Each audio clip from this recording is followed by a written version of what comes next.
Lovers! Welcome back to my channel. In today's video, wala tayong setup kasi tinatamad ako. Hindi to vlog huwag kayong mag-feeling hindi to vlog. Pero kung gusto nyo ako mag-vlog, just comment down below. In today's video, I'm gonna do a haul. Kasi dumating yung package ko from Shop Miss A. Dumating yung package ko from Shop Miss A last week and gusto ko nang gamitin yung mga mask. So, bago ko po sila maubos lahat, i-haul na natin sila, okay? So, pagpasensyahan niya tong video to. Tinatamad kasi talaga ako mag-setup. Sorry. Eto, papakita ko lang sa inyo. Very quick lang. Konting-konti lang tong mga.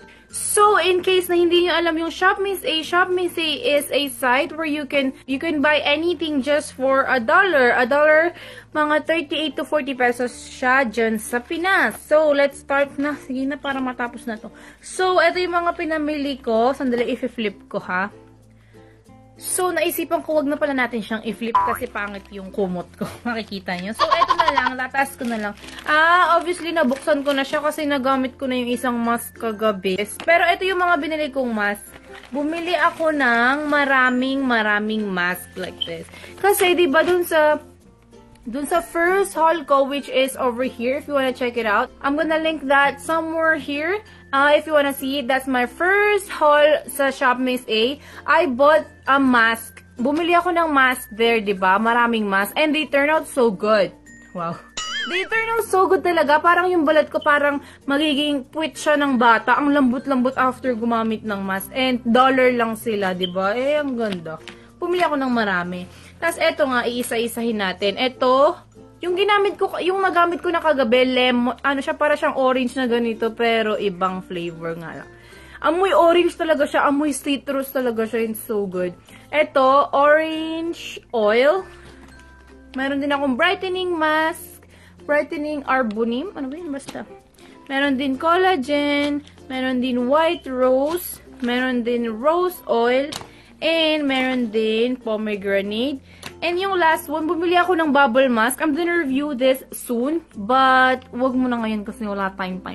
Ito yung mask na, dalawa nga siya. O, isa sa taas, isa sa baba. Hindi ko alam kung step 1, step 2 ba to. Basta, yun yung mask na nilalagay mong ganun. Tapos bigla siyang magbabubble up. We'll see. Gagawa ko ng review dito soon. Yun. Kapagod, ang bilis nun ha.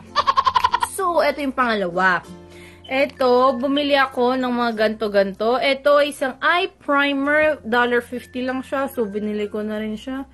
And, bumili rin ako ng LA Colors. Yung parang pout lip gloss matte. Hindi siya lip gloss, lipstick siya. Matte na matte siya. Ay, natinry ko siya sa likod ko. And, it's so good. And, amoy siyang department store ng SM. Alam niyo ba yung amoy ng department store? Yung parang para siyang bagong bukas na sapatos. Alam mo ba yun?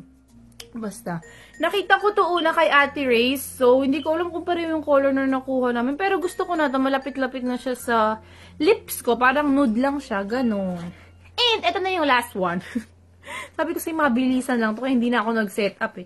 Ito yung last one na binili ko. Isang brush set. Ayun, AOA yung tatak niya. Yung mga brush doon, $1 lang din. Bumili na ako ng isang set, mga $10. 10 nga sila. Ayan, oh my lord, it's so cute. Ayan, 10 sila, oh. Feeling makeup artist na yan ako. Feeling makeup artist. Ayan, yan. 10 sila. Nakikita nyo ba? Mga, Filipino YouTuber, nakikita ko to sa Divisoria. Parang 200 pesos lang ata nakuha nila lahat. Ayan, oh. May mga pang mata. Ito yung pang mukha. Gusto niya ba ng review dito? If you want a review, just comment down below. Ayan, ganyan lang siya. Ang ganda na. $10 ko rin siya nakuha. Kung gusto niyo silang kunin, I'm gonna put the link down below. I'm not gonna put the exact link ha, kasi hindi ko na sila mahanap, promise. Last month ko pa sila nabili, hindi ko sila mahanap, promise. But I'm gonna put the link of the Shop Miss A down below and you can check that out. And search nyo na lang. Kayo na yung bahalang mag-search ha. Tinatamad kasi ako, pasensya. So, yun lang. Sabi ko sa inyo, madalian lang. So, I think that's it, guys. Thank you for watching. Please like, subscribe, comment down below. See you on my next event. Bye-bye!